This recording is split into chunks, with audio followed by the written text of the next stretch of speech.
Once upon a time, nestled in the sun-kissed village of Sundapur, lived three brothers, Rohan, Kiran, and Ayan, young and brimming with aspirations. They worked for Harish, a wealthy merchant.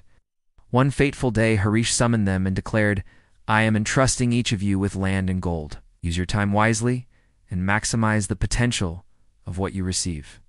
Your future hinges on how you utilize these gifts." Rohan, the eldest, chuckled dismissively. "Life is fleeting. Gold is meant for enjoyment. Why hoard what we can spend?" He squandered his coins on lavish parties, lively music, and extravagant clothing, convinced that pleasure was the ultimate pursuit in life. Kiran, the middle brother, furrowed his brow and clutched his bag of gold tightly. "I cannot risk losing it," he muttered. "I will wait and safeguard it. Caution is better than regret." He confined himself to working only enough to subsist, never daring to expand or invest. Ayan, the youngest, knelt beneath a tree and offered a silent prayer. "Lord, grant me the wisdom to use this gift prudently. Every day and every coin holds a purpose. Guide me so that my endeavors benefit many, not just myself."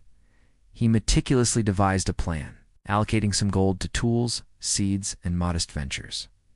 He also extended a helping hand to the less fortunate, sharing his resources generously. As days morphed into months, Rohan's land initially flourished, but he soon dissipated his wealth on fleeting pleasures. He hosted grand celebrations, indulged in horseback riding, and acquired luxuries, neglecting his crops and soil. Kiran's land remained barren and overgrown with weeds. His fear paralyzed him, preventing him from taking any action, and he exerted minimal effort. Ayan toiled from dawn till dusk. He studied the land, assisted the workers, and meticulously recorded every seed and coin in a small notebook. Each morning, he expressed gratitude to God and shared a portion of his earnings with the needy. Gradually, his fields transformed into verdant landscapes, his livestock multiplied, and his home prospered. Yet, he remained grounded and humble. One evening, the three brothers convened near the river that meandered between their lands. Rohan boasted, "Behold my wealth. I spent my gold on pleasure, savoring every moment. What is the purpose of gold if not to be spent?" Kiran shook his head. "I kept my gold secure. I avoided risk, but my land remains desolate. At least I didn't lose what I had." Ayan regarded them calmly. "Rohan, your gold provided momentary happiness, but it is not sustainable. Kiran, your fear preserved your gold, but it did not grow. I worked diligently each day and used what we were given to uplift others." "That is true wealth," Rohan retorted with annoyance. "You are excessively cautious, Ayan." Ayan smiled serenely. "This life is short, but it is not without purpose. Time and gold must be used judiciously. What is squandered cannot be recovered, and what is never used cannot benefit anyone." Years drifted by. Rohan forfeited most of his golden land due to recklessness. Say Kiran remained impoverished, imprisoned by his fear. Stark contrast. Ayan's fields thrived, his livestock multiplied, and he gained recognition for his fairness and compassion.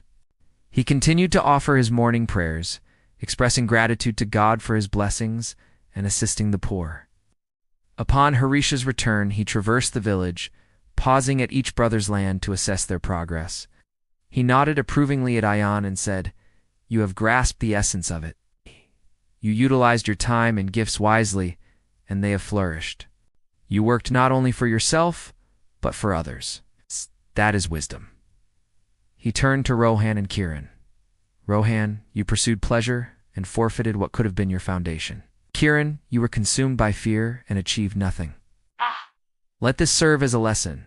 Time and gold, when used thoughtfully, yield growth and blessings. When wasted or left unused, they lead to regret." The three brothers bowed, acknowledging the consequences of their choices. So, dear friends, remember this. Use your time and resources wisely. Work diligently, extend help to others, and make the most of what you possess. That is the true path to growth and happiness.